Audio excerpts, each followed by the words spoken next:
8 o'clock on this Tuesday morning, March 18th. Thanks for joining us here on ARC Rochester. I'm at to get through right here on ARC Rochester. So let's run down what we have got brewing for you this Tuesday. Coming up this morning, Stephanie Joseph will break down some developing political news in today's Political Pulse. Certainly will. She joins us at the live desk with the very latest. Hey, Steph. Hey there, guys. Good morning. We're talking tariffs in today's Political Pulse. We're tracking the impact of 25% tariffs on Canadian aluminum and steel from the Trump administration. Our own Christian Garzone spoke to local breweries about what it could mean for their products and your wallet. He'll join me to discuss coming up in our 9 o'clock hour. All right. Thank you, ma'am. And then later this morning, it's still high school musical season. We're going to be joined by the cast of Gates Chilai's upcoming production that you have to see to believe, or will have you believing that everything is possible, even the impossible. And, you know, I helped with that one this morning, and I couldn't even get it out. You got it in the end. I got it in the end. That's a spoonful of sugar helped it out. Good. That one was terrible, too. We're going to start over. Hang on. Yeah, take a lap. Take a lap. All right. Then later on, we'll be getting ready for the start of March Madness. We'll be filling out our own brackets to predict who will take home the NCAA championship. There are a lot of teams. Yeah. How do you feel about that? There's a lot.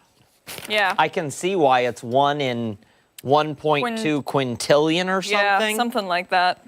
I don't know. Don't ever tell McLean the odds. Don't tell him. And then later, our friends from Wildlife Rockstars will be with us in studio this morning. Today, they are bringing our good friend Bubba the alligator and snapping turtle. You need help today. That's what it says, didn't it? It's an alligator snapping turtle, I believe. I need help today. I was there earlier, though. So it rubbed off.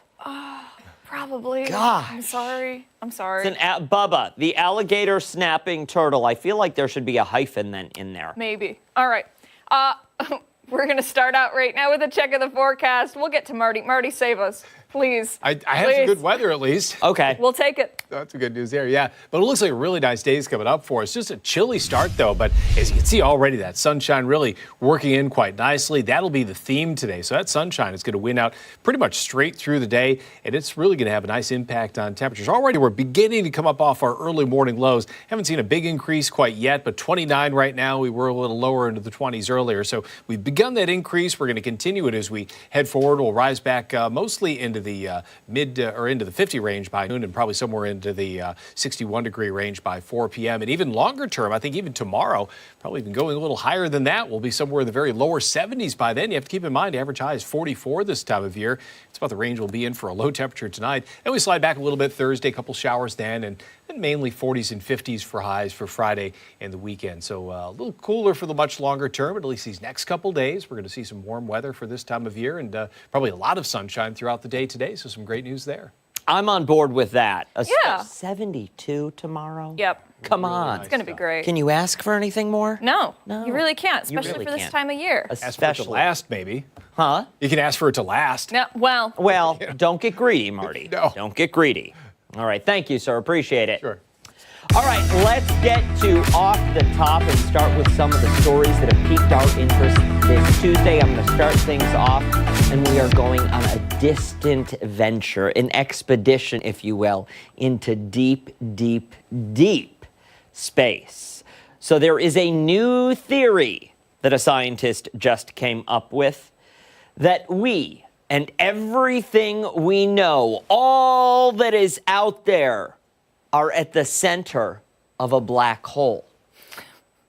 We're in the black hole. honestly, that's on par with how life has been going. It kind of is. It kind of is. So let me give you the layman's terms of this story, and yes, some of them are still very difficult to understand. The reason I like this space stuff, just as a quick debrief, is it's so mind-bending. You can sit there and think about it for quite some time. You can ponder some of these theories, these ideas, and still not grasp the concept. And I find that truly remarkable with all we know as human beings and all that we understand about intelligent life and existence, that there's this kind of stuff that's just out of reach that we never know, you know? Yeah. It's the unknown unknowns. Yeah. Truly incredible. So, Lor Shamir, he's an associate professor of computer science at Kansas State University. What he did was he studied this image from the Webb telescope, one of the first images that was published by NASA that the Webb took of deep space. It was an extended exposure, so you are looking at hundreds of thousands of galaxies out there. And he noticed something, that 2/3 of these galaxies rotate clockwise, but 1/3 rotate counterclockwise. And he said that this was an unexpected result because in random isotropic universe, galaxies' spin directions should be evenly distributed.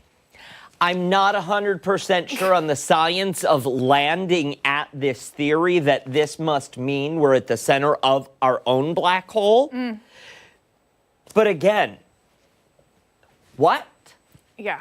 What?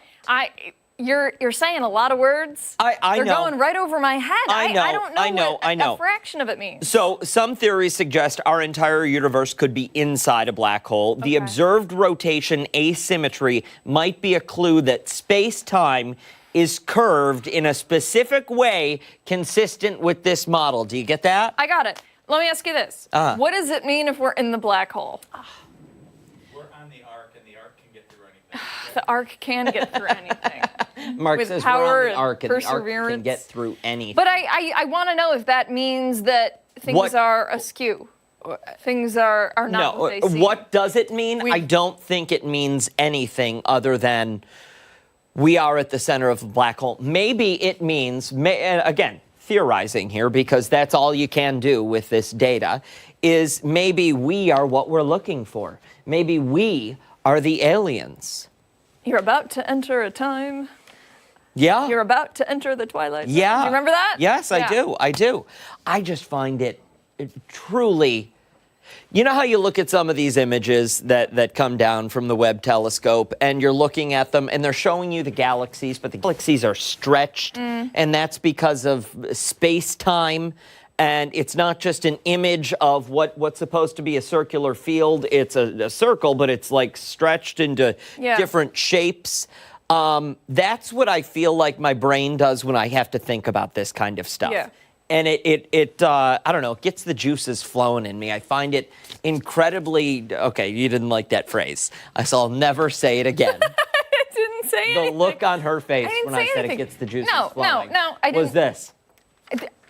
I That's don't think I exactly did. what you I don't did. think I did. Roll the tape back. That's Okay. what you did. Here's why I think I made the face. And it wasn't because of that sentence. I think it was because what was surrounded by the sentence. But now that I'm thinking about it, I really don't like the term "get the juices flowing," so I guess it fits. No, here's my thing. I think that you and we have very different brains. You are 1,000% a dreamer, right? You're like, what's out there? Does this mean this? Does this mean this? And I think like I'm just really analytical. I'm like, no, we're on Earth, and this is what's happening, and here we're in space also. No one's debating that. Yeah, I know. I'm not debating that. Yeah, we're here on Earth. Yeah. No, I'm just saying, like, when I start thinking about space and all that stuff. But you're living your perception of reality. Yeah. And listen, your perception of reality might not exist. Maybe See, you're in my mind, Abigail. Couldn't you have made me better? Things we're all part of the simulation, my friend. Things we don't. But I guess the pinnacle of all of this, the reason it piques my interest is, again, it goes back to does it matter? No, it really doesn't matter. But whether you believe in God or whether you believe in science or whether you believe in, anything else, it's all kind of moot because we don't know. We don't know. We don't know. You're right. Very interesting. I know you. Abby hates space. No, I don't. I And don't hates hate space stories. I don't. It scares me. Contrary to what you've said It's scary. before. That's it. It freaks me out. That's all. Yeah? It Okay. just freaks me out. All right. This What do you have? story, this story does not freak me out, but it might freak other people out. You travel quite a bit. When you traveled last, or last time you traveled, did you leave anything in your hotel room? Have you ever left anything in your hotel room? Like Left when it I behind on accident? oh, leave it behind on Yeah. accident? I'm Yeah. sure I have, not recently that I recall. Okay, well, it's pretty common, right? Yeah. Like Absolutely. You pack away your stuff and then it gets lost in the mix. So this guy was contacted by police in Michigan because he left something behind in his hotel room that was probably pretty important. Yeah. This is his alligator, which he accidentally left behind at a motel. Live alligator. The story originally reported by the Detroit Free Press. Police were called to this motel room in Pine Rivers. Housekeeping came to the motel room, getting ready to clean up. This guy checked out, and they found this little guy hiding under the bed. Kind of blends in with the carpet. He kind of does. I can kind see of does. It might, startle some folks at first. Yeah, hiding right under the bed. And it took a while for them to notice him. He is about 3 feet long, and he is pretty friendly. Oh. He's known as a dwarf gator. Oh. And so 3 feet, it's as big as he's going to get. That is his full-grown size. His name is Wally, and the manager who came in and checked it all out said he was very friendly. Police even got to hold the little guy. But they were like, we probably should find his owner, because they're not native to the area. So Yeah. somehow Wally got in this motel room, and we don't know how. So tracked him down. The guy was eventually found and, told that he left his little buddy behind. The man actually owns several exotic animals and takes them around to elementary schools to teach kids about them. So you're probably wondering how the alligator disappeared. He has no idea. He noticed that the alligator was missing, but didn't know when or where he lost it. He didn't stay at this motel? He did. Oh, he did? Yes. Okay. But somehow left the alligator behind, I believe. Didn't know when or where he got out.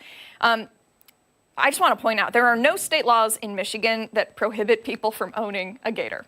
There are state laws in Michigan against owning an animal native to Michigan. So the dwarf gators are from Bolivia, Brazil, Colombia, Peru, etc. So he's nowhere near where he probably would like to be, especially a motel. But a lot of people on social media have big thoughts and feelings on this. Some funny, some pretty serious. Oh, boy, what are they let's see if we saying? can pull it up.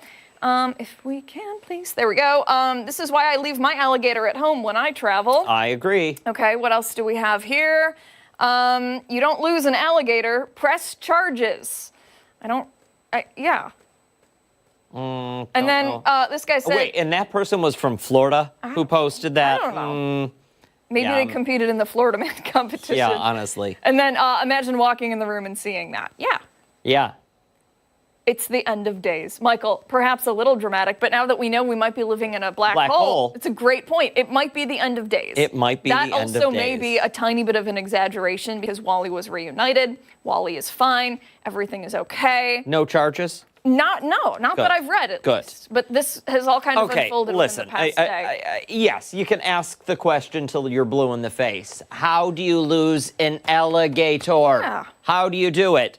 But at the same time, I mean, it sounds like the owner showed back up and that Wally is quite possibly well cared for. Yeah. Especially if he goes around to different schools. He's helping teach kids about education, or he's an educator teaching them about different kind of wildlife, I suppose. Yeah. If I'm housekeeping and I walk in that room and I see that tail sticking out from behind the bed, I'm immediately thinking, oh, it's like a kid's toy. Somebody left a big plastic alligator in here. Well, yeah, that's honestly what I thought too at first. I would not have thought that he was real. Yeah. I would have thought it was a joke or a toy. Yep. Or my eyes are deceiving me. Yeah. Yeah. So that is the story of Wally. Look, the police officers up there in the corner, they're holding him. Would have been. No fear? Listen, Wally could have been could have become like the motel pet, and just lived there. That would have been cool. That would have been really cool. Yeah. Charge would've been fine with admission. it. Yeah. You can stay with Wally, sleep in Wally's room. Now we're talking. Yeah. Give us a call, Pine River Motel. They watch. Big fans of the show. Yeah. Hey, stick around. A lot more to come right here on ARC Rochester, including when we come back. We're checking in with Chris Lopez Things are getting a little bit saucy this Tuesday morning. Don't forget, take us on the go wherever you are. Stream us live right now on the 13 Wham YouTube channel. We're back after this.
The entire month of March has been dedicated to celebrating condiments because it's National Sauce Month. Mild, hot, bold, zesty, you name it, it's all being celebrated. Yeah, we always say there's like a national day, week, month for everything. Here we are again. A local sauce company is making all kinds of award-winning sauces, and Chris Lopez wanted to find out how they do it. He's live this morning at Karma Sauce Company at their headquarters, and I don't know if you watched the last half hour, but Chris is, I'm gonna call you out here, kind of a baby when it comes to the hot 100%. stuff. Chris? He was crying at 7:30. No, it wasn't even bad. Okay, first of all, I thought this one has been the hottest I've tried so far, and then the one I tried in this last one, I was told this was going to be really hot, but it wasn't too much, it wasn't too bad. I still think that this is the hottest sauce I've tried this morning. During the break, I tried the Ghost Island, which I get Jenna Cottrell's favorite. Correct, Here. yes. Yep, and now we're going to try this Cosmic Disco. Gene, what is in this bad boy? I'm a little bit scared. They're telling me I'm a baby. Is that justified? You know, based on what I'm seeing so far, yeah. You know. Okay. So that's a mix-up of our dumpling sauce, Cosmic Dumpling, and our Funkin' Hot Sauce, Scorpion Disco, which is not out here today, but it's quite hot. I think that's well beyond most people's comfort level, just a little bit, without being ultra hot yet, but just a little bit too much for most folks. I'm comfortable. Yeah. So we're going to be talking about local ingredients right now. You are tried and true to the local ingredients. Why? Because it could be very easy for you to kind of make a few more bucks importing a lot of stuff and slimming down your margins that way.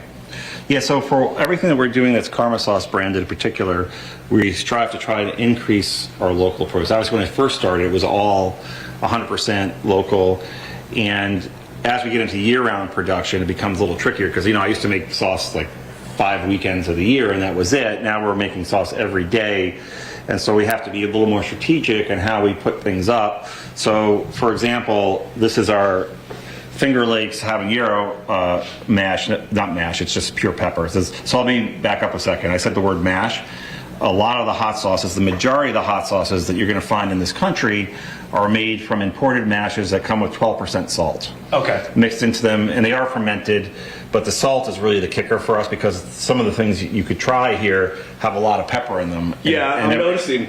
And if we didn't have pure ingredients, like this is just, we just puree this through our hammer mill, put it in 5-gallon pails and just freeze it, and we keep it all year round. We have hundreds of pallets of ingredients like this over at Soda's Cold Storage. If we didn't use this, we would be forced into the salty stuff, and it would really drive the salt content in our sauces up a lot more, higher than what we want. We try to keep it like at 40 milligrams or less in almost everything we do. So that's the focus, is really on now extending what we can do year round. So we get pallets of onions in and then process those, blanch them, and then freeze those so we can use those throughout the year. And we're adding more and more of that capability because it's hard to buy peppers like right now that are local, right? We have to store those to make that achievable. And there's lots of good reasons for us to want to use these local things, just because it gives us a superior product. It really does. And that's why it's a premium quality, and that's why we win so many awards, is because when we go to these hot sauce shows, say in New Mexico and in Texas, a lot of what's on the floor there tastes kind of the same because they're using the same ingredients essentially, right? Which is this salty mash. And so that's really a big differentiator for us, is the focus on the quality ingredients. And was that always your goal? You guys are pretty much like a boutique sauce company, where you don't use a ton of ingredients. I'm looking at the ingredient list, 7, 8 max ingredients, and it comes out great. Yeah, we do have, what we avoid mostly is what I call parenthetic ingredients. If you see our stuff, it says chili peppers, and there isn't like an open parentheses, closed parentheses with 10 other things. Okay. And that's like when some folks may say put Worcestershire sauce in something, right?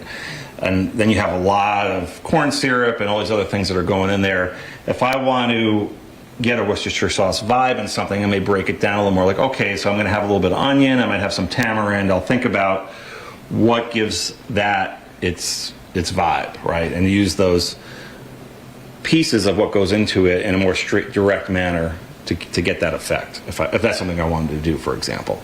So that's the way I approach it. I very much avoid parentheses in the ingredients. I like that. And next up, we're going to be cooking, trying to mash some things together, showing you guys how to cook with karma sauce. Which sauce are we using in that one?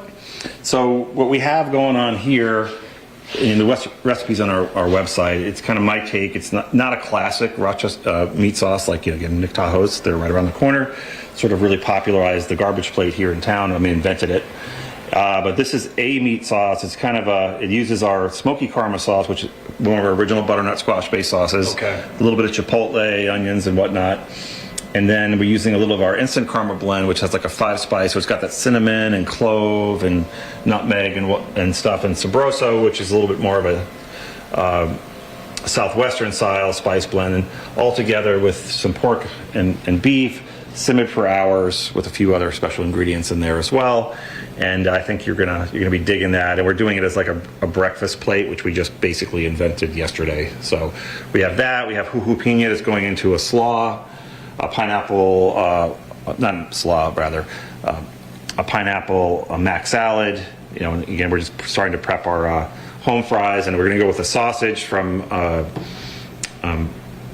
not Wegmans, yes. So it's from Wegmans. It was Hartman's originally when they were on Clinton, and now it's Josef Brunner, and that's what's happening here. So. And I'm going to send it back to you guys in studio, and I'm just going to go ahead and we'll jump up to the 4 million Scoville or whatever we have over here in the next one. Stay tuned for that on ARC Rochester. Back to you guys in studio. Oh, now he's getting brave. Yeah. He cries out the tears, and now he's getting brave. Yeah. Yep. Yeah. All right. Good work, Chris. We'll see. Time right now is 8:25. Much more to get to here on ARC Rochester. When we come back, meteorologist Mark McLean will be here for a look at some of these roller coaster temperatures that we're going to be feeling. Yeah, ARC Rochester returns right after this.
let down. Welcome back. No. You never know. You never know. You never know. It's the universe.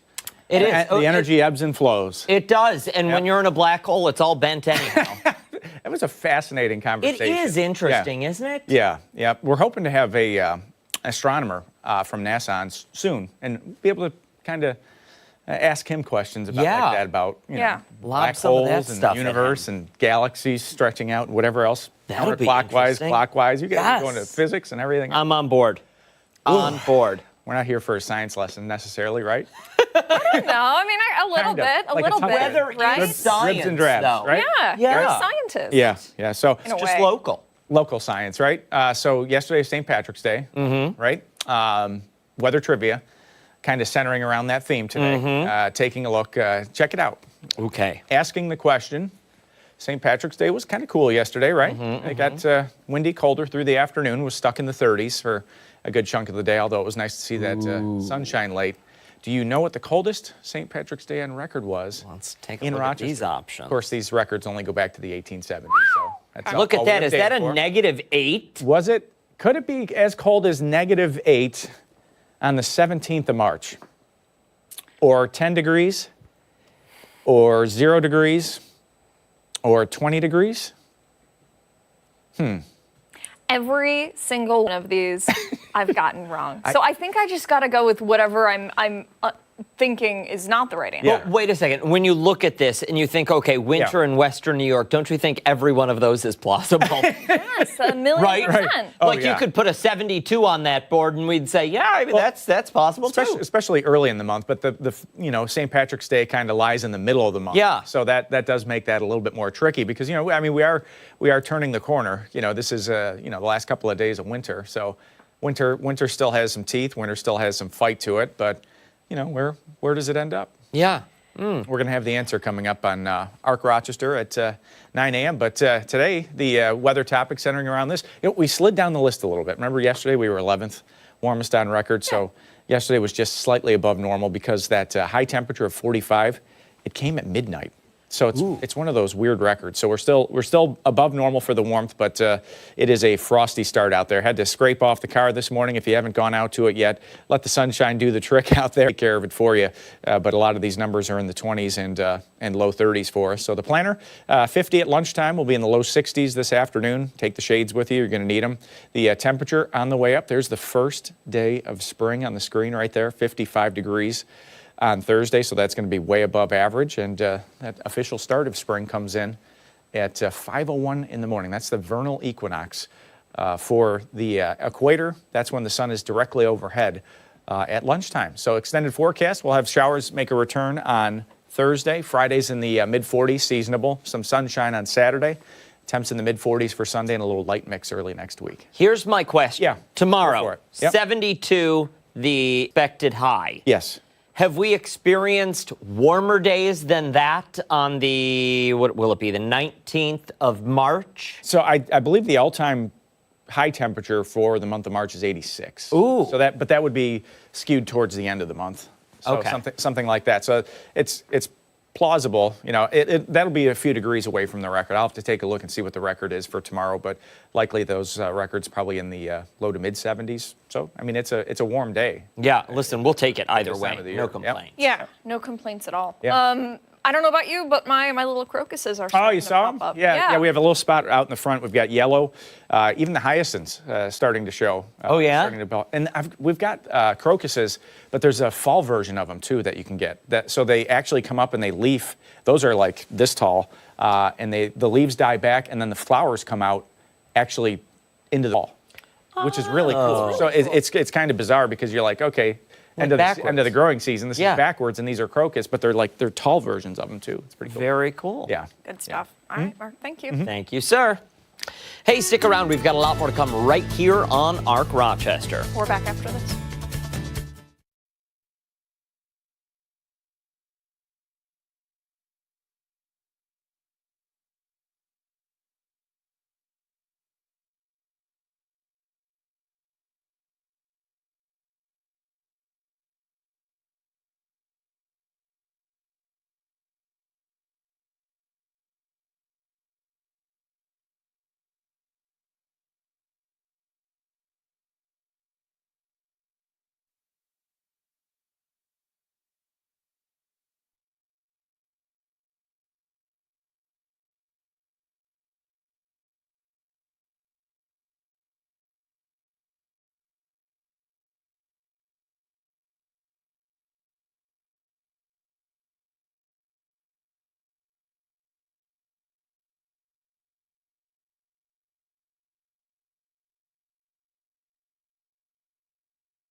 Good Tuesday morning. Thanks so much for sticking with us here on ARC Rochester.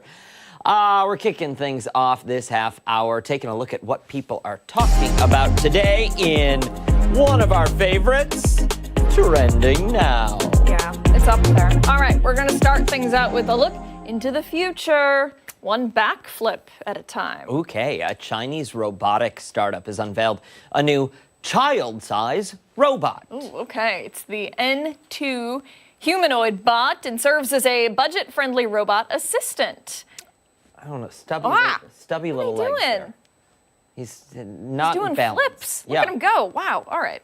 Wow, that's impressive. Scientists and engineers unveiled the new bot in a video showing its capabilities of performing near-perfect continuous backflips. Okay, the robot's about 4 feet tall and can run at a speed of 7.2 miles per hour and Wow. weighs about 44 pounds. Okay, the creators say the robot comes equipped with advanced perception and interaction capabilities. Consumers will be able to communicate with the robots in a similar way to ChatGPT-style chatbots. The designers say they're hoping to utilize the bots to help both the elderly and disabled perform day-to-day tasks. The robot is headed for mass production in the coming years and is expected to be priced at right around $5,500. Okay, would you... No. No? Sorry, go ahead. Finish your question. Okay, I mean, the answer is going to be the same. It was might. going to be, would you buy one of these and let it like make you breakfast in the morning and start the shower for you and sweep the floor and change the laundry loads? The Terminator, the movie. Absolutely terrifying. That's all you need to know. If you've ever seen Terminator, that is what's happening right here. No, it is not. What's the movie, Ex Machina? Uh-huh. Where he falls in love with the robot, and then spoiler, she kills him. That's not what happened here. As long as you are kind to them, He I was pretty think kind to her. I think you're okay. You say please. You say thank you. You say, hey, how's it going? You don't just make your demand to ChatGPT. No, I don't. I'm very kind. You say to Super ChatGPT, kind. morning, how are you? You ask. Yeah. But you have to ask, and it's got to be genuine. Yeah. You have to actually care how Yeah, ChatGPT is for doing. sure. I just don't like that he can run probably faster than me. You know? I don't know. Listen, I don't know. Look at him go. He's cruising. He runs with bent knees, though. That's how I run.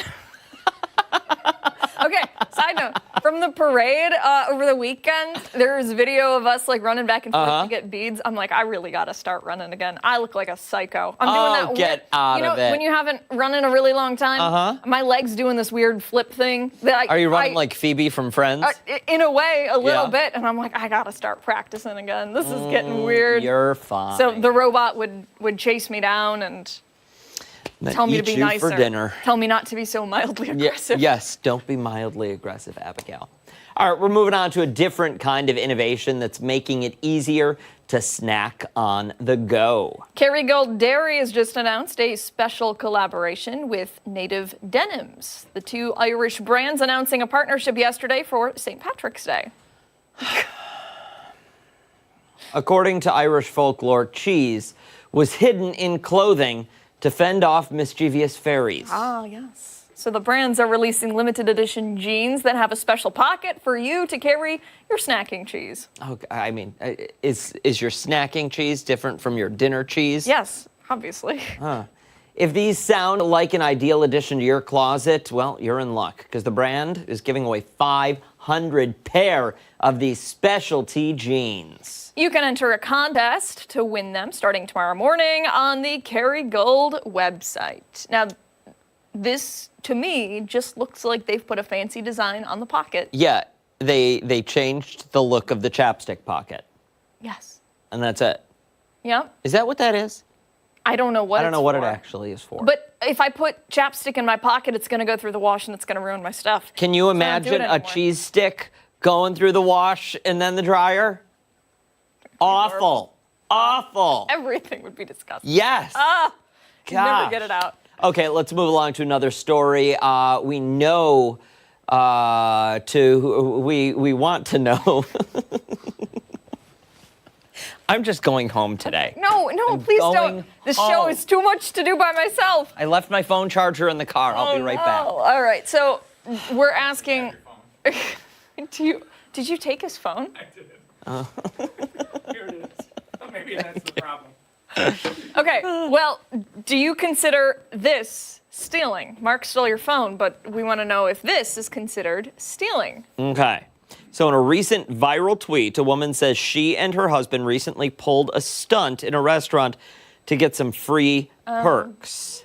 Oh boy. Oh, So boy, the company indeed. staged a proposal in order to get free drinks. The video was taken by an onlooker. It showed the husband getting down on one knee, appearing to propose inside a resort in Honolulu, Hawaii. So other restaurant customers can be seen clapping and cheering for that couple.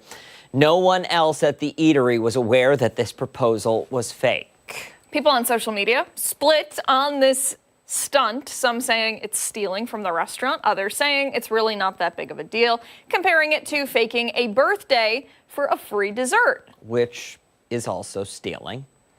After the post went viral, the woman said that the restaurant didn't even give them free drinks, but rather another patron bought them some margaritas. So you're not stealing from the restaurant, you're stealing from the person Yes, that bought you the drink. Yeah, which kind of makes it a little worse, right? Yeah, a little bit. Um, Is it stealing? I say yes. I say it's in poor taste.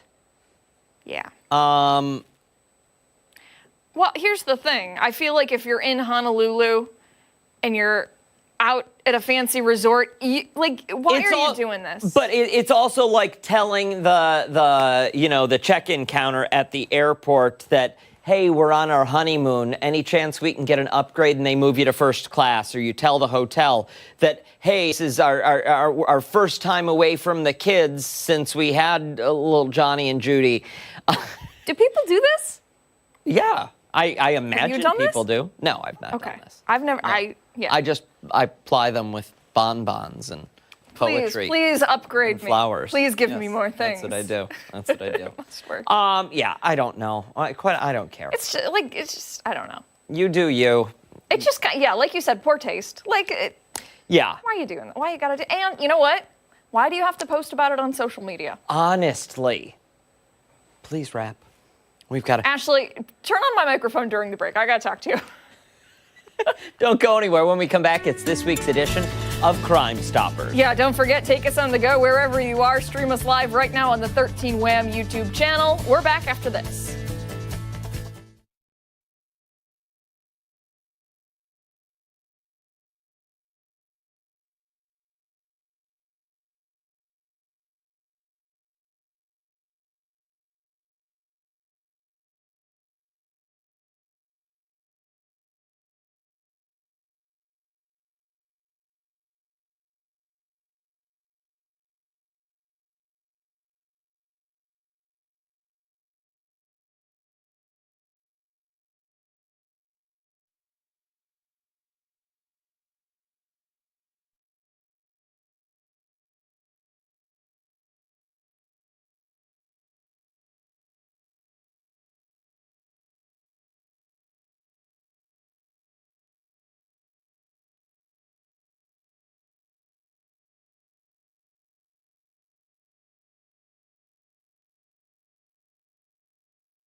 Every year I'd put some 16th seed team to win it, and somebody told me that was wrong. Can you both do us a favor, say your names real quick so we can get a mic check? Yep, Travis Gray.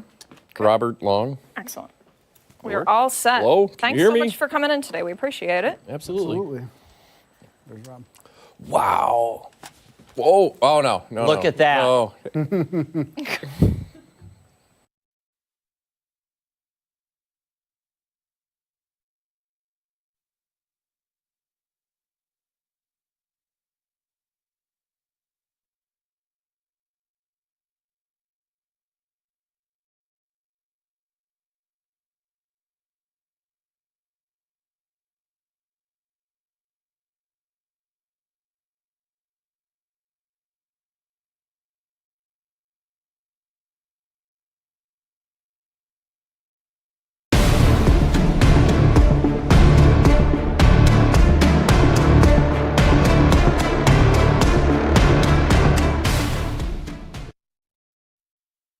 8:44 this Tuesday morning. It's time for this week's edition of Crime Stoppers. And this morning we're discussing recent online scams and how you can protect yourself and your family from falling victim. For more, we're joined now by Chief Robert Long from the Gates Police Department and Chief Travis Gray from the Ogden Police Department.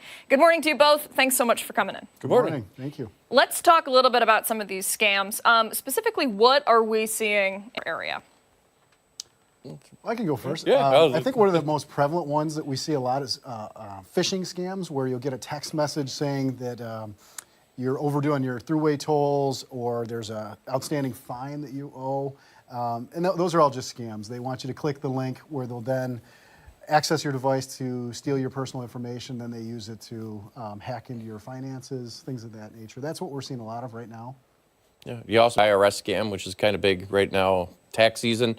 There's a lot that go out. It's usually done, again, via text message or via email, and it'll say you owe back taxes or you have some back taxes coming up. And again, you click that link, they get access to your computers, or you fall down that rabbit hole.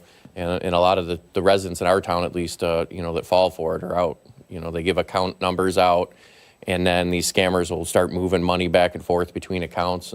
Next thing you know, they're wiping out entire retirements, unfortunately. And a lot of these dummy websites that they have set up for people to click the link for look pretty legit. They're usually just 1 or 2 letters off the website address, or the font is a little bit bigger in one area of the website than it typically is. So it's hard to determine whether or not it's real. But a lot of times there's a question as to the forms of payment that some of these organizations are asking for.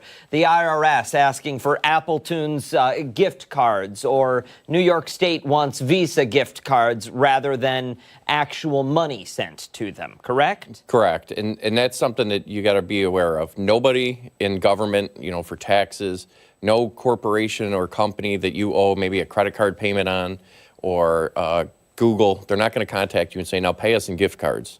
Unfortunately, a lot of people fall for that, give them the codes up, and they're out $400 or $500 in cards. That's why when you're shopping at any of the big stores now, usually there's a sign right by gift cards, or they stop you from making a large purchase of gift cards at one time, because this is prevalent, very prevalent with them getting those cards, getting those numbers. And, the state's not going to accept money for your taxes. It's just, it's not the way it's done. Yeah. One thing I was going to add too, a lot of times what we're seeing is fraud that targets the elderly. And a lot of times they'll receive phone calls, or still maybe some computer communications where these victims really feel pressured to go and act, and there's a sense of urgency. Oh, yeah. And that's where it's okay for people to take a pause and maybe verify, is this a legitimate website? Another thing that's a big red flag is any unsolicited communication from these scammers. Like, usually if you're back on taxes, people know. It shouldn't come out of the blue. So just communicating that message to people that it's okay to tap the brakes, maybe think about what you're about to do. And I know, at least in Spencerport, our financial institutions, some of the banks in town are very good about kind of recognizing when they see someone who may be falling victim to a scam, to maybe say, hey, let me talk to that person on the phone real quick before we do this transaction. So those are some of the things we like to coach people on, to, take a step back, think about this for a second before you go and withdraw your life savings. Yeah, very good. You just talked a little bit about the folks that are in person at the banks and how important it is to go and have conversations with them. If somebody gets one of those messages, what do they do? Do they report it to you? Do they ignore it and delete and block the sender? Any of the above. Ignoring and deleting it would help. And then also, I know some of the residents in our town, they call and we try and take documentation of the numbers. We've played a little bit sometimes too, and called the numbers back to see if we can keep the scammers on the line, and try and feel them out a little bit, or at least take up some of their time. So if we take up another hour of their time messing around with them, they're not scamming somebody for that hour. So we feel we're doing some sort of service with that one as well. Yeah. Absolutely. All right, gentlemen, thank you so much for coming in. We really appreciate it. Absolutely. And for you at home, if you want to learn more, we will post all of this information and links to make sure you don't fall victim onto our website, foxrochester.com. Time right now is 8:50. When we come back, we're going to check in with Chris Lopez, who's with one local sauce company, trying some samples. Stick around. ARC Rochester is back on the other side of the break.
month.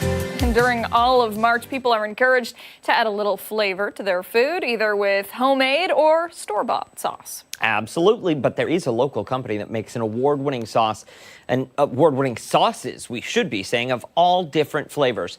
And in honor of this, Chris Lopez wanted to go there and check them out. He is at Karma Sauce Company headquarters for us this morning. Hey there, Christopher. Yeah, guys, so we are still here at Karma Sauce Company, and I'm going to be trying this bad boy. We're kicking it up a few notches. Gene, what's in this and why is it so hot? That is over 60% of our homegrown 7-pot primo peppers, which were developed by my good friend Troy Primo in Lafayette, Louisiana, while he was a horticultural student, and it is one of the hottest peppers in the world.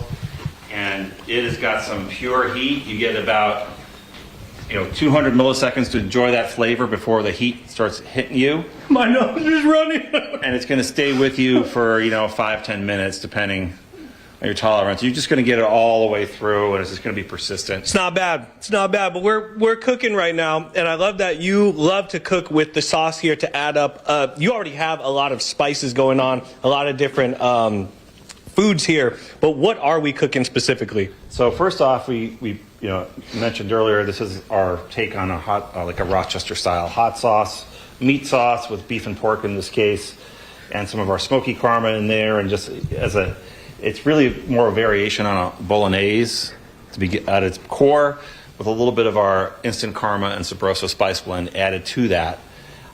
Then we just have some home fries on the sausage, the cheddar jalapeno bratwurst that we're going to use for this sort of breakfast plate, and we're just going to finish it off with a fried egg, a little bit of fried onions. So this may not be the best diet food. Okay, still good though. Yeah, we also have, I've got to put together the mac and macaroni salad to go with us as well. So I'm going to fry the egg, put this up, and we're just going to get it together. I like that you take the culinary approach to, it seems like everything that you do in the sauce, in your sauce making. Does your love of food kind of push you into making great sauces? Because it seems like you love food. I do, and I it's something I've always done like every day since I was, gotta take that down a little bit. So I cook every day, and I love to do it, and usually it's not too fancy. I'm kind of more of, I don't tweezer a lot, but I like to get, nice bold flavors and things. So that's where maybe the hot sauce comes from. My mom was like, I don't know where you got this love of spicy things, but because I didn't grow up that way, but I can not remember when I didn't like spicy food, like since I was like maybe 13 or so. And what is your favorite sauce? If you had to pick one sauce that you've made, either that's made it to the store shelves, or two hot ones, or just something that didn't, what's your favorite sauce you've ever made? I use a lot of ghost style. I said the dumpling sauce that's probably my number one go-to sauce that I use the most. Then maybe Los Calientes, and then I like my dumpling one because just the way we came about it. Okay. And I want to try this. Is the egg ready to go? Just about. I got to get the mac and salad in there, but I think I'm just going to go with it as is since I forgot to add the pineapple. We're just going to, I made it from home yesterday, so. What's your favorite dish? What should people kind of gravitate towards when it comes to a dish and combining this sauce? Do these sauces, are they made to match with everything and anything? Breakfast, lunch, dinner? It depends on the sauce. The way I put it is some sauces are more opinionated than others. So like bad karma will go with just about everything. Whereas like something like a dumpling sauce, maybe it's got a direction it's taking you, like more of a stronger vector towards that kind of stir fry, fried rice kind of accompanying thing. Or you don't want like a kimchi taco. So it all depends. So the more versatile sauces are going to be the OGs, original ones I came up with, and then you get more opinionated when you get to some of the more specialty spices. And this looks great. Can I try this out?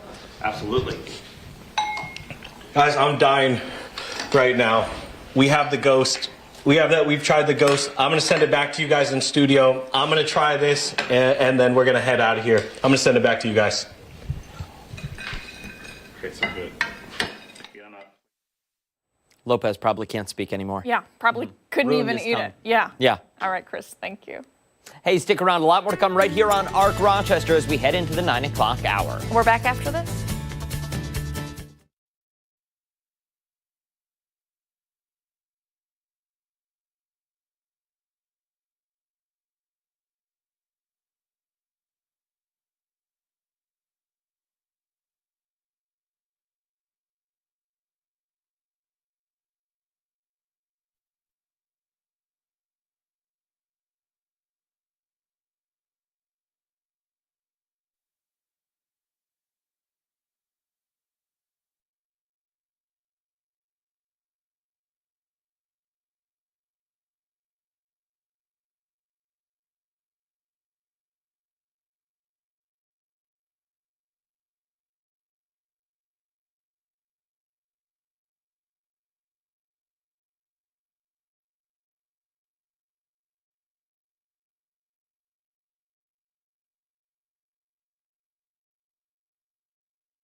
Good Tuesday morning. I'm Stephanie Joseph. Thanks so much for tuning in. Here's your ARC Rochester news break. Breaking overnight, a Rochester teen is in the hospital after a shooting on the city's north side. Police say the 17-year-old was shot just before 9:30 last night on Kosciuszko Street. The teen was rushed to the hospital with critical but non-life-threatening injuries. No suspects are in custody. Anyone with information should call 911. And we have learned more about the criminal history of a man charged in the death of a local singer last year. Police say Tyrone James, charged in the death of Myrtle Watson, is a predicate felon with 49 prior criminal convictions. James is accused of stabbing Watson multiple times. A family member tells 13 WHAM the two have known each other since high school. James pled not guilty over the weekend to second-degree murder. Now, for these top stories and any updates, be sure to visit 13wham.com. Stick around. ARC Rochester is back right after this.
Good It's on Tuesday Tuesday, morning. yeah. It sounds really quiet in my ear. I don't know why. You start talking. I'm going to mess with this. Oh, Good sure. Tuesday I- morning. the, Thanks so Fritz. much for sticking with us here on ARC Rochester. Can you hear me? I can hear you. You can hear me? I just got to talk louder, I think. There you go. Project. Project. She's projecting Abby Friedman, and I'm quiet Dan Schrack. You are never quiet. I know. Never have. I know. And that is Mark McLean. Hi. He joins us Good once morning. again to talk about the warm-up that we're going to Yeah. experience. I think it's phenomenal that we're going from the upper 20s to start today Yeah.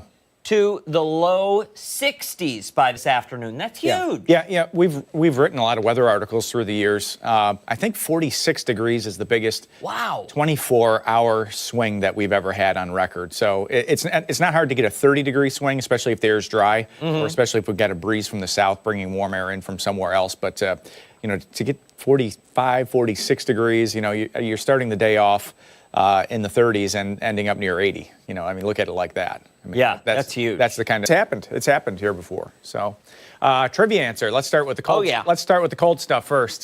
Trivia. This is the question that we ask everybody, and this is taking you back to St. Patrick's Day yesterday. What was the coldest on record for Rochester? Do you have a guess? What's the guesses? I do. Okay. Yeah. I'm going to go with B, Okay. 10 degrees. That's what I was going to pick. Okay. Oh, we do have guesses. We have a couple of have of guesses. guesses. Yep. From Facebook. Let's see the old comments.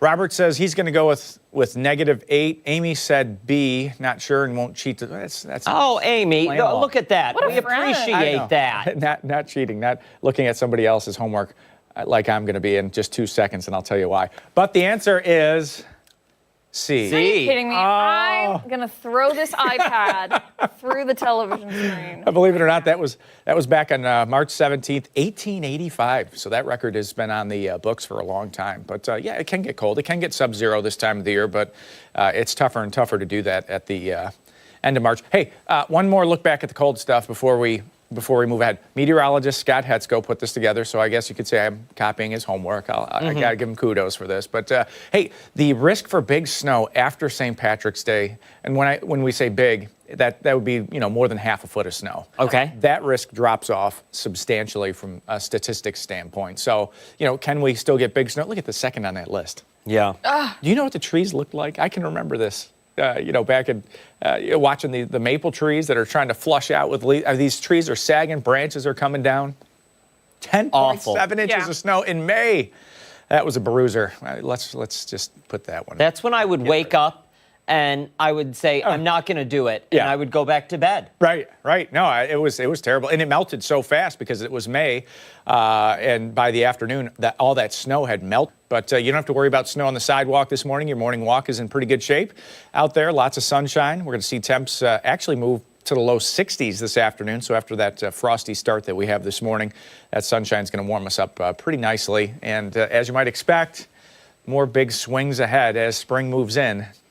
It's like a roller coaster. We go from 72 on Wednesday back to 46 degrees on Friday, so it's just going to keep bouncing around as we move forward. Extended forecast has a few showers around on Thursday. That's going to be the quote wet day if we do have one, and also the chance for a little light mix early next week with temps in the mid 40s. But it kind of balances out into the weekend a little bit more, not as swingy, I guess, with those temperatures. 40s and 50s are pretty seasonable for this time of the year. One of the things that, one of the many things that irks me about this time of year is the heat on, heat off, windows open, windows closed. And if your balance is off just by a couple of hours, your house can be freezing cold. Yeah, I can't get a coat on one of our kids. Oh, really? Because he's like, Dad, it's going to be 60 today. And I'm like, yeah, and you know what it is right now? It's 25. Yeah. Yeah, Yeah. And that's the battle. That's the battle, right? That's the seasonal battle. You take the jacket with you, but it's in the back seat in the car on the ride home from work. Yeah. And then it stays there. Yeah. And then in the morning, you Where's have my a jacket? jacket? Yeah. Yeah. Yeah. Vicious cycle. It is. Wardrobe. You had it when I picked you up yesterday, didn't you? No, Right. I didn't. I know. Only 2 days to go. I though. know. 2 days. 2 days. 5:01 a.m. on Thursday. You guys can have on the air live an Equinox party. I think we do need to have some Is that sort in the of rundown? celebration. Is that in the rundown? It should be. We're going Get one to- of those like we're gonna put it in confetti there. poppers. The Wham warm up. Yeah. Can do a countdown.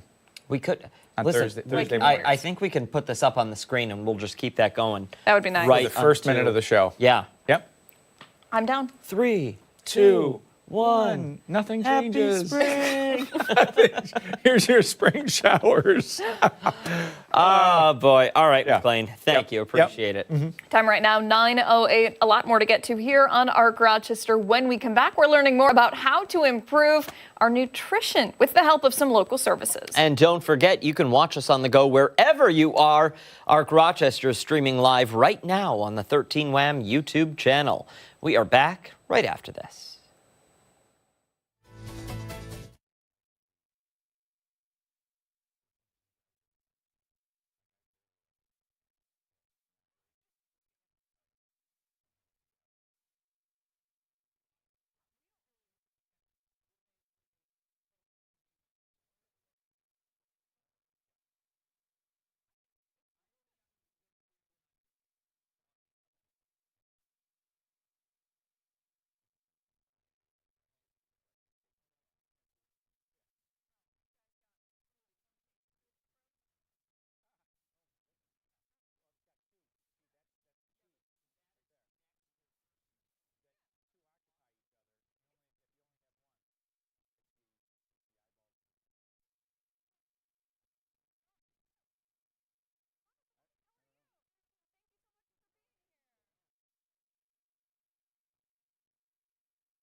Split because he gets home.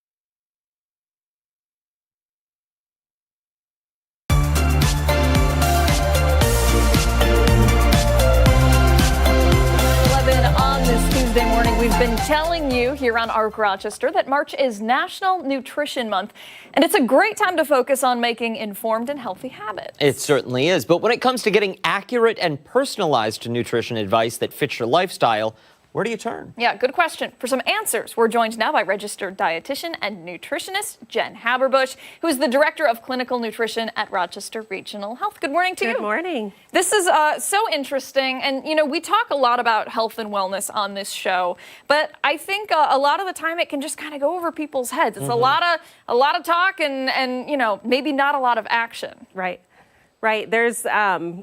There's information everywhere, right? You get on the internet, everybody's an expert in nutrition, and it's a little confusing on where to go for sound nutritional advice. Yeah. So one of the things that I wanted to come on today and is just kind of tout the profession of being a registered dietitian nutritionist and what is the difference for someone looking for advice on their diet, whether it's for health reasons or personal reasons. Where do they go? Well, and I think you kind of hit the nail on the head right there, because when you mentioned the internet, people are out there looking for sound advice. And when you're scrolling on TikTok, you can, your algorithm can sync you up, and every other post, someone is an expert on mind, body, and soul, and can, is selling snake oil of some sort. When a lot of it is over the counter at the grocery store, kind of fruits and vegetables nutrition that really makes you whole. Correct. Yeah. So my advice to people is look at the credentials when you're looking for some advice for whatever reason. A registered dietitian, it's a protected term. It means they're credentialed through the governing body, the Commission of Dietetic Registration. So that means that they've received their bachelor's in nutrition or a related field. They've received a graduate degree in nutrition or related field. They've gone through an accredited internship for about 1,200 hours, getting hands-on experience in a variety of settings. And then they have to upkeep their credentials every 5 years, getting continuing education credits with sound, scientifically backed nutrition advice, staying up on the current recommendations. You know, we hear so often about fad diets, right? The keto diet and, you know, trying to be gluten-free and trying, you know, all of the different ones, the Atkins diet, South Beach diet. What are your thoughts on that, the carnivore diet? You know, as a professional, does it kind of raise a red flag when you have a client come in and say, well, I've tried this and I've tried this and I always just end up, you know, establishing unhealthy habits again? No, because again, there's so much advice out there. So fad diets are difficult because when you eliminate something, it's typically not long-term. There's a time and a place for a lot of those diets. A ketogenic diet is good for epileptics a lot of times. You know, a carnivore diet, maybe they're having issues with their blood sugar and they want to reduce the number of carbs, but completely eliminating something oftentimes isn't recommended unless there's a medical reason behind that. And again, that's one of the great reasons of seeing a registered dietitian. They provide medical nutrition therapy, so they're going to look at the whole picture. They're going to look at your preferences, if you have any cultural or religious restrictions, if you have any allergies or intolerances, look at your medical history, take a look at your labs, take a look at everything going on and come up with a plan that works best for you. Who is it that's sitting at home right now that should see a registered dietitian, that should make that appointment? Is it the person who says, you know, I've tried X, Y, and Z, and those ones just haven't worked, but I'm sure I'm going to find the one on my own?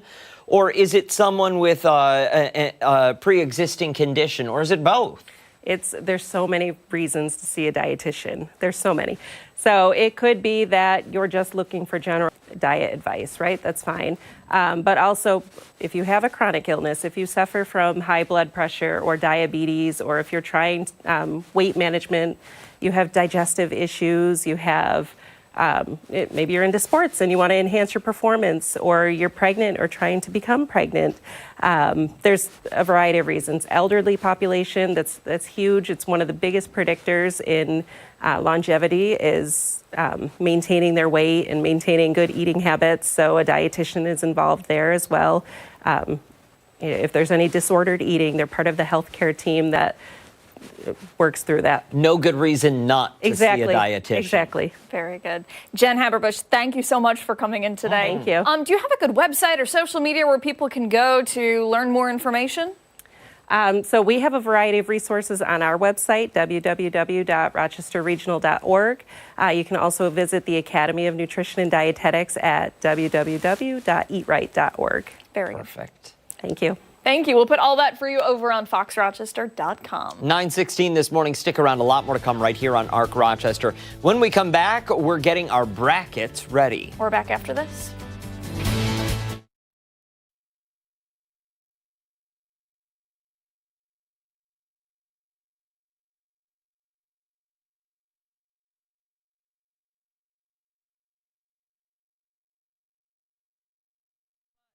It was great to meet you. Tell your husband we said hello. Yes, tell him we said hello. Thank No, you. you did amazing. Chef Jeff. Yeah. Chef Jeff.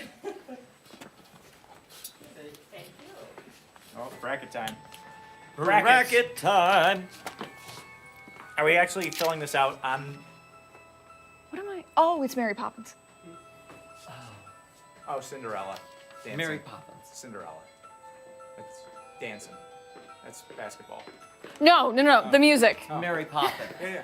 For Mary Poppins. Oh, I got you. Because we have the kids coming in. Oh my God. I thought he was arguing with us. No, I it's wasn't arguing Cinderella. I'm like, I just saw him out there. How does the music sound out there? It sounds good. Sounds really good. Winds Ooh, from a little the French east. horn. Okay. Mist coming in. That's what we need for the ARC. We need. Is that for me? We need sound effects for the ARC. Wait, hold on. Is it? That's We mine. need fail music, like wah wah wah wah. I did not get those. You should just make those sounds. You did a good job with that. It'd be better if somebody could play us.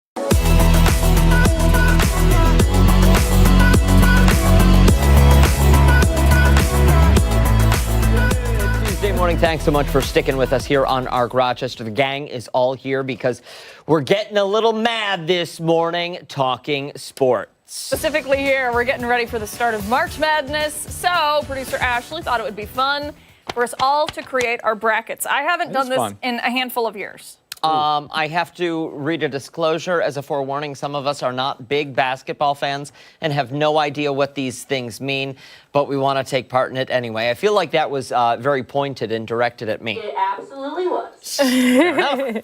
I'm a big basketball fan, but not necessarily college level. Not gifted in Okay. this area. Just FYI, producer Ashley, we don't have enough brackets out here for all of us. There was 4. There was Only 3. Is there I don't think I grabbed maybe the one other in one. between that one or? No. They should have all been on the table. Oh boy. There's literally only 3. Oh, it's connected to this. Oh, man. We do. Dad? Uh-oh. Somebody's. There the whole time. Are you sure you don't want this? Toretta? Sure. Okay. I'll take it. Okay. Yeah. So how are we doing this? Are you reading the teams off to us?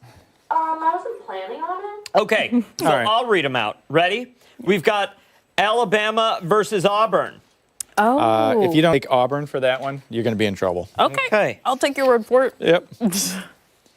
We have got Louisville and Crittenden. Creighton. Creighton? Creighton. Isn't that a street in Rock? Right. It is. Down the road. I'll go Louisville. Louisville. All right. Okay.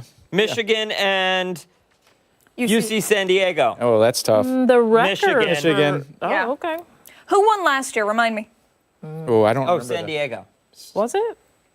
UConn. UConn. The Huskies. Yep. That's right. Okay. Texas A&M or Yale. Oh. See, but Yale. They're But like go the Yale. same. But here's the now. deal. Huh. You have to pick some underdogs sometimes. Like, I mean, the underdogs win 25% of these first Is round Yale games. an underdog?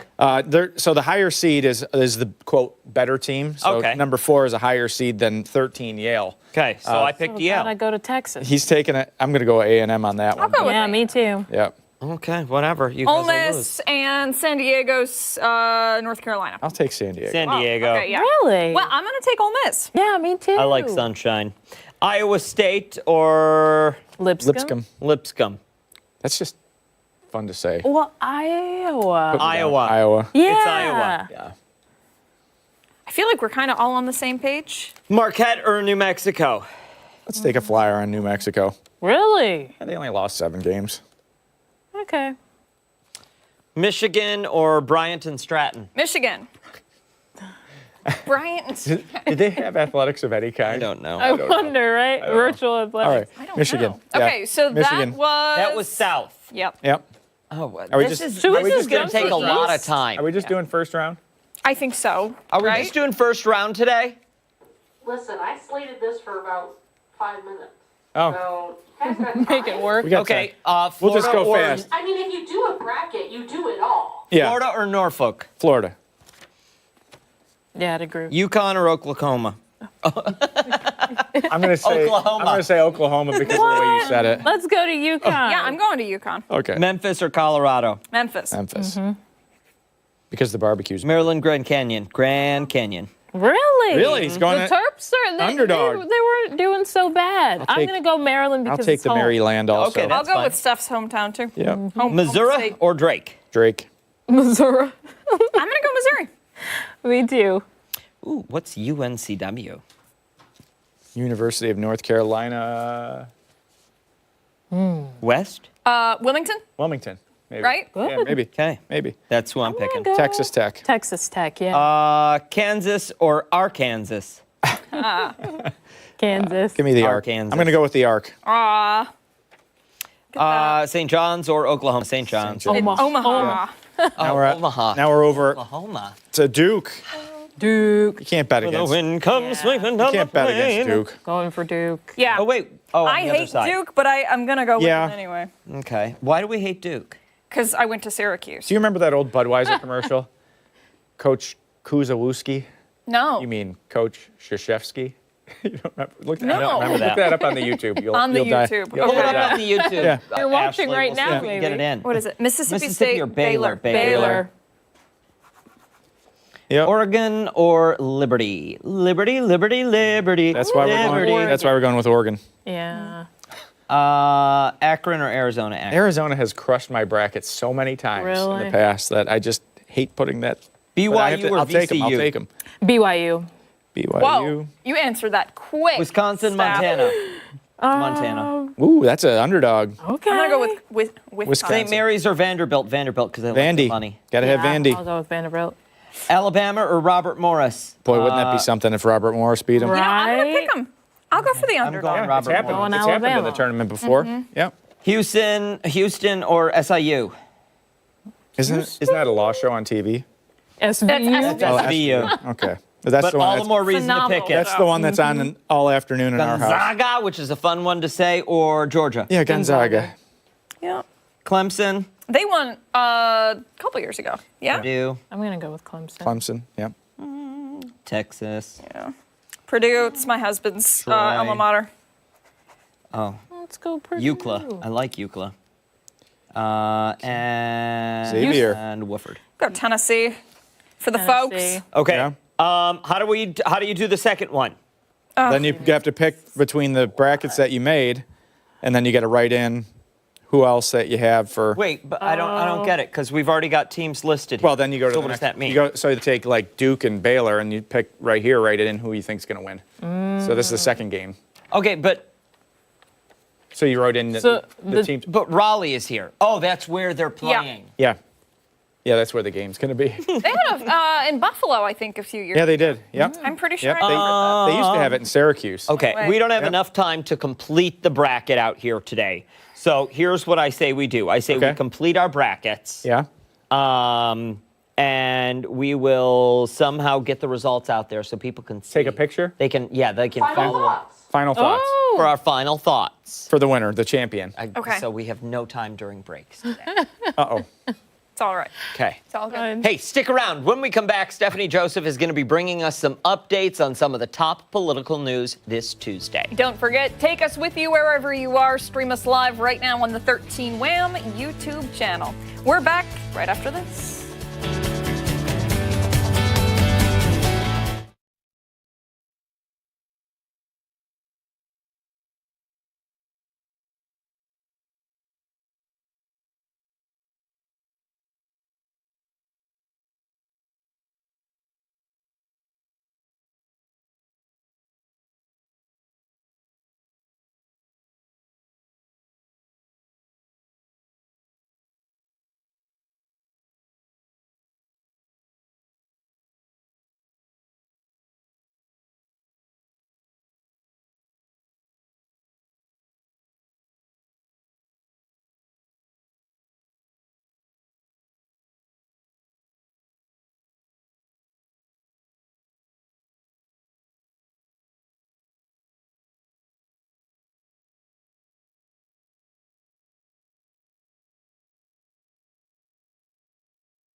for Political Pulse Check here on ARC Rochester. We're taking a closer look today at the impact of tariffs recently imposed on Canadian steel and aluminum. Now, 13 WHAM's Christian Garzone is joining me to break down what this could mean for breweries and their customers. So good morning to you.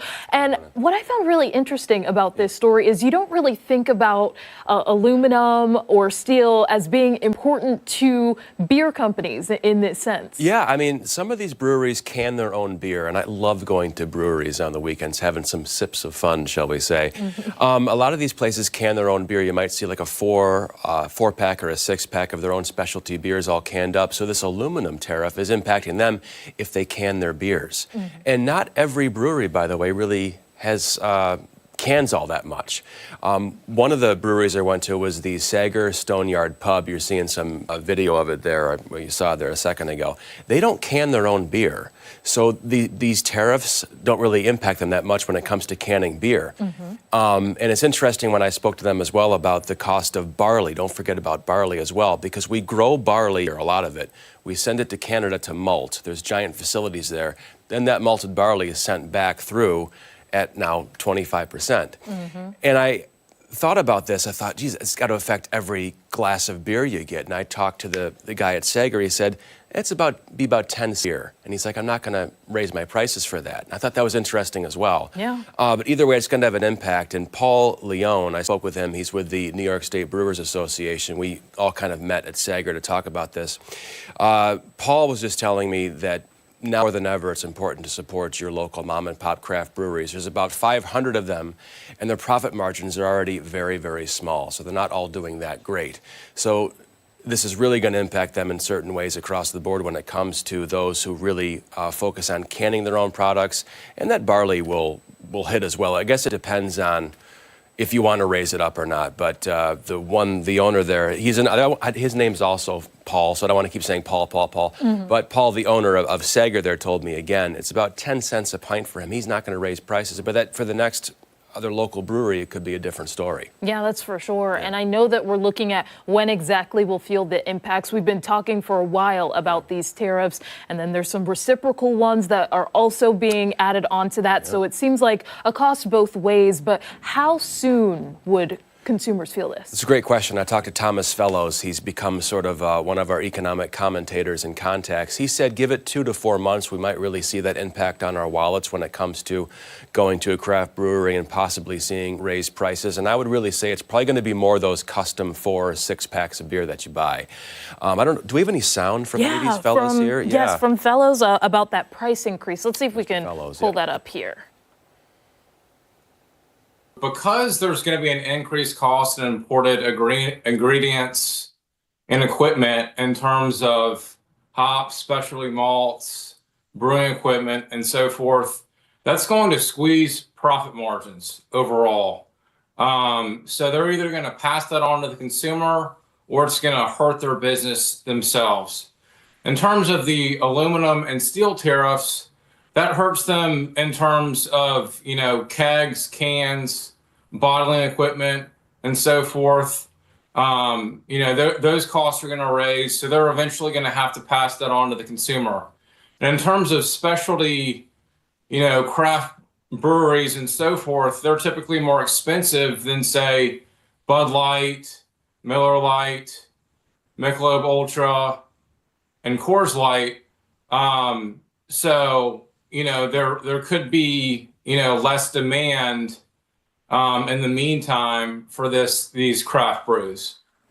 He spoke to a lot there. He did. Talking about not only the cans, but also kegs, for example, as well. Yeah, I mean, it's going to have a ripple effect down. And he also brought up Bud Light, some of the bigger companies. He feels they might be able to absorb this, and we might see like a nominal rise in prices. But these craft breweries are kind of like these specialty places you go to. And the beer, it's kind of understood it's going to be a little bit more, but I think it's going to be more flavorful. I like them a lot better than just Budweiser, frankly. That's for sure. Yeah, go ahead, sorry. Yeah, this is something that we've been talking about even when it comes to egg prices with local bakeries, for example, having to take take on that cost and maybe them considering raising that for customers. I know larger chains have added that surcharge, for example.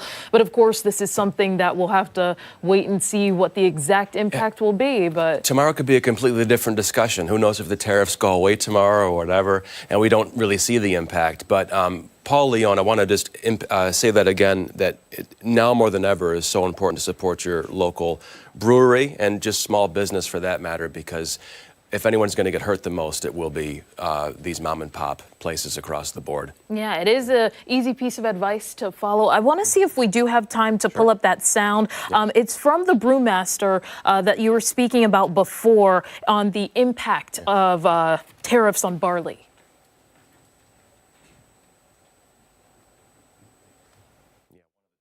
Yeah, I think it's always critical. I think it's always critical to support your local brewery because and people hear that all the time. But these are small businesses in your neighborhood or in small towns and things. And if you want them to exist, then I think if they have to add a little bit of increased cost, they're only doing it because they have to. They need you now more than ever because if their costs continue to go up and you don't go and visit them, then they're going to go out of business. So now is really just support your local brewery and small business, for that matter. I almost wanted to say, I want to go back to the barley discussion. It was so interesting because I love this job because it's almost like a backstage pass to life. My friend Adam Chodek said that once. You learn several things brand new every day. So the barley process. So we grow a lot here, and as I was saying, we send it to Canada to malt, and then it comes back. And I said to Paul, I said, why don't we just malt it here? I mean, it makes sense. Like, why don't we have these facilities here? He says, it's just not the way it works. I mean, for decades, it's always been this relationship, and all the big malting facilities are in Canada. I think Canada Malt is the big one, but it's just the infrastructure's up there. It's just kind of always existed that way.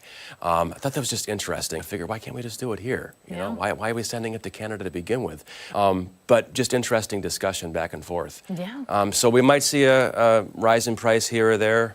Not really sure. I'm hoping that a lot of these places can absorb the impact of this and maybe just only raise a little bit if they have to, because it's just so important to support these places. Yeah. Their profit margins are not big with these breweries. All right. Well, Christian, thank you so much for coming My in. pleasure. And we will, of course, continue to follow this story and other major political headlines. Stick around. ARC Rochester is back after this.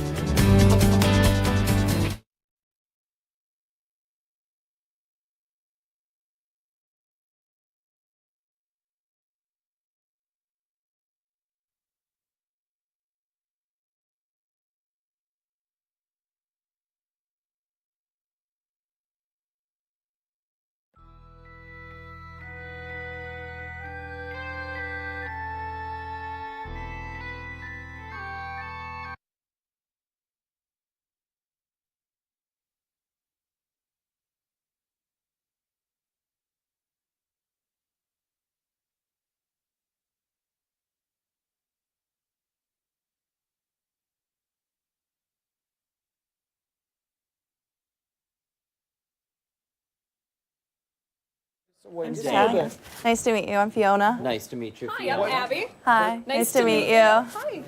Thanks so much for Dan. So when they introduce the sitting part, they'll step out this way. If you guys just want to come a little center, that'll be perfect. Okay. Great light is like around the X's. Okay. But for the interview part, if you want to step back next to your brother, these guys come in a little bit. There It'll you be go. very easy. So when we come back, Abby and I.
will transform into Cherry Tree Lane, bringing the magic to the stage with their upcoming performance of Mary Poppins. They certainly will. And this morning, we're getting a preview of the beloved show and what you can expect to see. For more, we are joined by cast members Fiona and John Colhane, who play Mary Poppins and Bert. Good morning to you both. Thank you so much for waking up bright and early and coming in. Thank you for having us. Absolutely. Okay, Mary Poppins.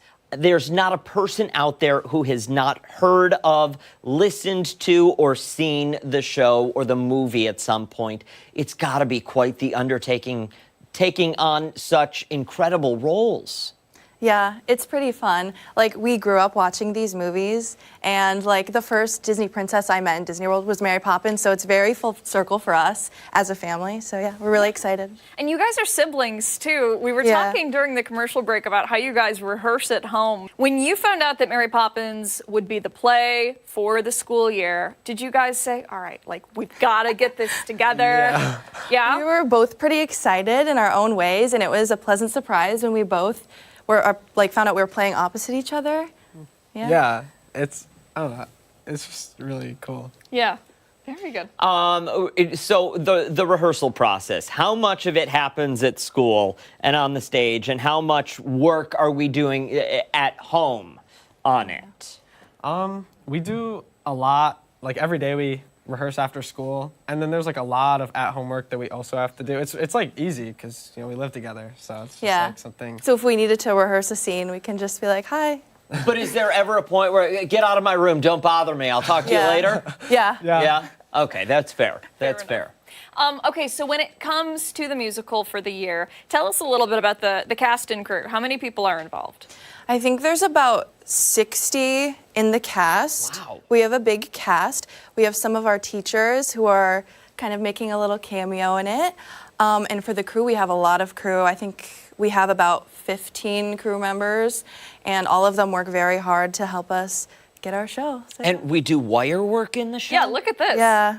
Get out of here. That had to have been a challenge, right? Yeah, I've never flown before, so it was funny for me to try it out and realize, oh, it's not that scary. It's very fun. Yeah, it's such a cool experience to be able to fly. And like now that I've done it, like I was, you know, maybe like a little nervous to like get up in the air, but like, I mean, I'm like a natural. You know? Yeah.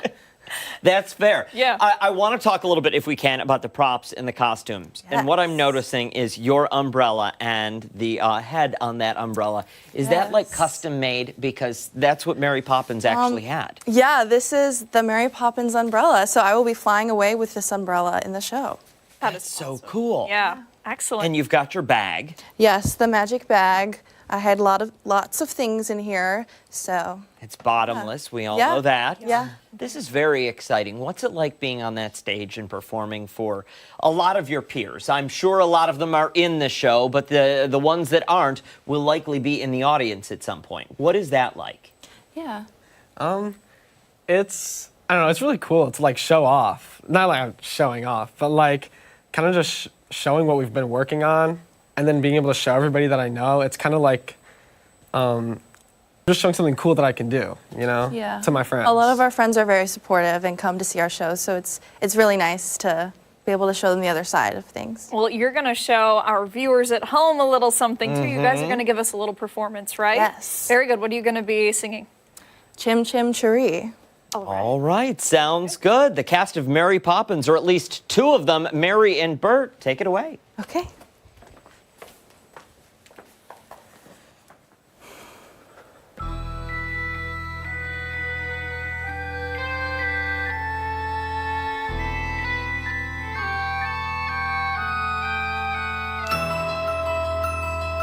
Up where the smoke is all billowed and curled, tween pavement in stars as the chimney sweeps world, where there's hardly no day, nor hardly no night. There's things half in shadow and halfways in light. On the rooftops of London. Whew, what a sight. Oh, so you're asleep now, are you? The best view in the world, eh? And who gets to see it? The birds, the stars, and the chimney sweeps. Nothing to beat it, eh? Now that the ladder of life has been strung, you may think a sweep's on the bottommost rung. Though I spends me time in the ashes and smoke, in this whole wide world there's no happier bloke. Chim chimney, chim chimney, chim chim chiree. A sweep is as lucky can be. Chim chimney, chim chimney, chim chim chiroo. Good luck will rub off when he shakes hands with you. Or blow me a kiss. Bet. And that's lucky too. Oh, you're going then? The wind has changed. But they're good kids, Mary. Would I be bothering with them if they weren't? But I can't help them if they won't let me. And there's no one so hard to teach as the child who knows everything. So? So they've got to do the next bit on their own.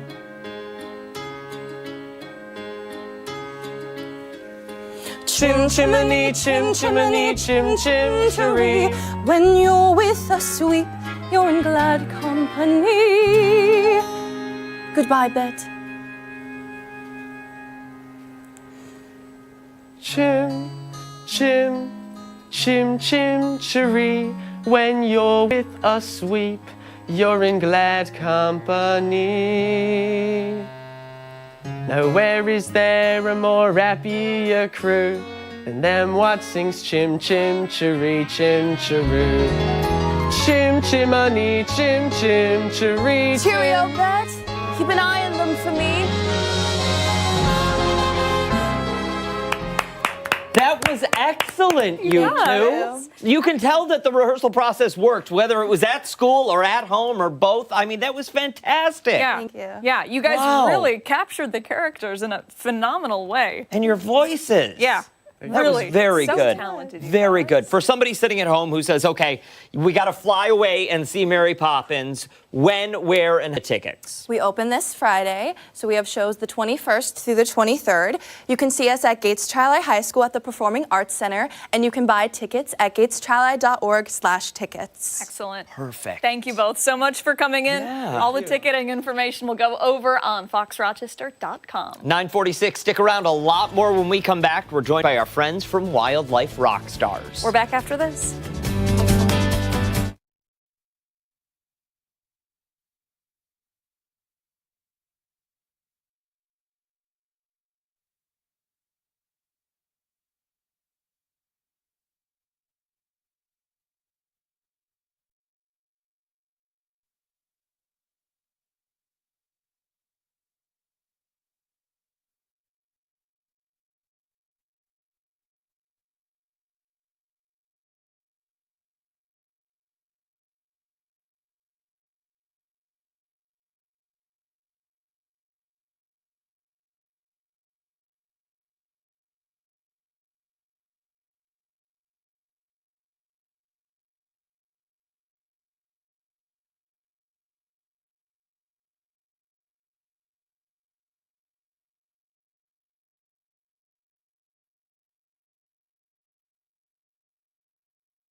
Wildlife rock stars are back in studio with us this morning, and they have brought along a friend that we met a couple of times. Yeah, we're joined now by Catherine Fisher and Casey Ireland alongside Bubba the alligator snapping turtle. Good morning to you both. Good morning. Thank you for being here today.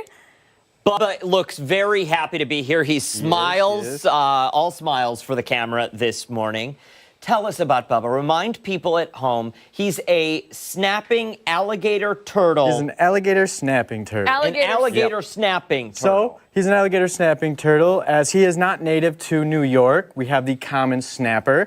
So, in these upcoming weeks and months, it is starting to get warmer outside, so you will start to see a lot of these guys crossing the street. And we're just here to kind of say, if you do see them crossing the street, if you could just let them be, just let them cross the street. It might take them a little bit, as they can only move 1 to 2 miles per hour on land. But if you just kind of let them cross the road by themselves, that'll be great. They have a home range, so you picking them up, spinning them around, and putting them back down could really disorient them. And they're trying to get over to their food, or they're trying to get to their home. So, got it. So we've met Bubba before. Yep. And we were talking during the commercial break. He's really interesting, and I want to point out his mouth. I'm not going to get too close to him here, but he's got this little pink flappy thing. Yeah. And that's how he lures in his prey. Right? Yeah, so he's a stationary predator. So what that means is that he stays in one spot for a very long time, as alligator snappers and snappers in general can hold their breath up to 50 minutes. Wow. So that is him just being underwater 50 minutes, mouth open, tongue wiggling, until some fish goes, dinner time, goes over, and then good night. Yeah, and then it's dinner time for Bubba at Yep. that point. How old is Bubba, and how did you guys come to have him? So he is a rescue, as we don't know how old he is. You need to know when they're born, how old they are. So considering his size, he's about 38-ish, 36 pounds, but they can get over 200 pounds by the end of their life, which is about 50 to 60 years. Oh, wow. So I would say he's about 10-ish, 15-ish years old, with a lot of time left. He is so cool looking at him. His shell is obviously hard, but the rest of him, is it kind of squishy, or is it more like a tough exterior also? It is kind of tough, as it is a rugged scales that kind of go around his entire body to defend him, but it is squishy because it is a lot of fat. As snappy turtles in general have a lot of fat on their side, so the common snapper, when you do see them, they are a bit thicker than this guy, so they're very, very slow.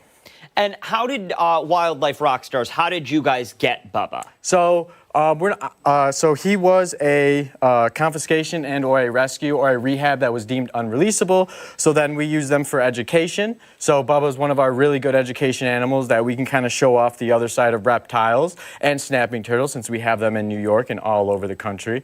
I mean, he's really cool looking. He is. Is there kind of a misconception when it comes to snapping turtles? Like, are they just kind of misunderstood, or is it like, yeah, just avoid them? Yeah. Don't touch them. They are an animal which do have a fight or flight. So while they are in water, they can swim up to 12 miles per hour. So their fight or flight will kick in and they'll swim away. So they won't want to you won't get bit. You'll most likely get bit when they're on land, because that's when they're most vulnerable. They can only move 1 to 2 miles per hour on land. So that's when they're like, all right, if you come near me, mouth open, I'm big and bad. So be careful on land, in water, watch where you're stepping. That's really incredible. Bubba, thank you so much for coming in. We would be remiss if we had you here and we didn't talk about bridges real quickly. Talk to us about what you guys have going on. Yep, so March is actually Brain Injury Awareness Month. So not only is it important to provide awareness, but also to provide support for people with traumatic brain injuries. Recovery process can be a little lengthy, but providing support and providing awareness is very crucial for the recovery process. Absolutely. Fantastic work that you guys do for our community, and we're so appreciative. And we're so appreciative for you too, Bubba. You know, great stuff over here. You guys. But we'll Thank keep you. our distance, our friend. Well, you know, like him from over here. Yeah, we'll write. We won't come visit. Thank you. Thank you both so much. We really appreciate it. Thank you. And if you want to learn more about Bubba, Wildlife Rockstars, or Bridges, we will post all of that information and much more on our website, foxrochester.com. When we come back, our final thoughts on this Tuesday morning. We're back after this.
The final thought this morning is be rich, I think.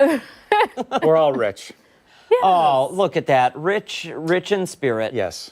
We With are. friendship. Yeah. With friendship. Ashley, do we have our brackets? Do you have our brackets? Oh, there they Stephanie are. didn't send her picture. Oh, that's mine. There we go. We got the winner is Purdue. I am picking Purdue. That's a flyer. That's Abby. You know, I have faith. I do. I got Auburn. I did And not choose Auburn. bad handwriting.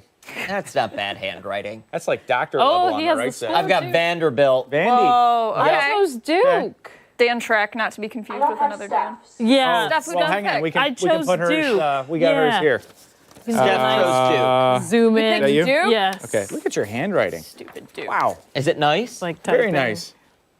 Wow. Should I put it to this Yeah, one? put on camera 4. There you go. On camera So you 4, can we'll get take a a tight close shot. look. Keep your hands steady, Steph. Yeah. Don't shake them, Oh, there or it they goes. can't zoom There it in. goes. Here we go. Hold on. All right. It's like science back there. We're with joysticks. I think people are going to laugh at this bracket. Why? I There am you go. not an Duke. expert. We got Duke. Yeah. Dude, can you believe she picked Auburn? Honestly, I can't. Stupid No, I Steph. can't. Oh my Listen, gosh. so here's what we're going to How do. embarrassing. Yeah. We're going to take these. We're going to put them back in weather. Get out of here, Chris. Get out of Yeah. Director Chris just said, out of all y'all, she's got the most real pick. Chris, Yeah. say it over the loudspeaker Yeah. like you mean it. Yeah. Don't just say it in our ear. He won't. He's Howard. afraid. He's right. afraid. So we're putting him in the weather. We're going to lock them away and look at them in 3 weeks or whenever that final game is, and then the day after the championship or of. It's usually on a Monday night that they play that, right? So We got to Tuesday get him over morning. the I'm gonna be Berkshire rooting for Hathaway him. first if we want him entered. Oh, Got to get him to him. Yeah. Hey, that does it for us here on. Make sure to wake up with us again tomorrow morning starting at 4:57 over on the other channel. What is it? 13 Wham ABC. We'll see you back there later today for 13 Wham News at midday. Bye. Bye.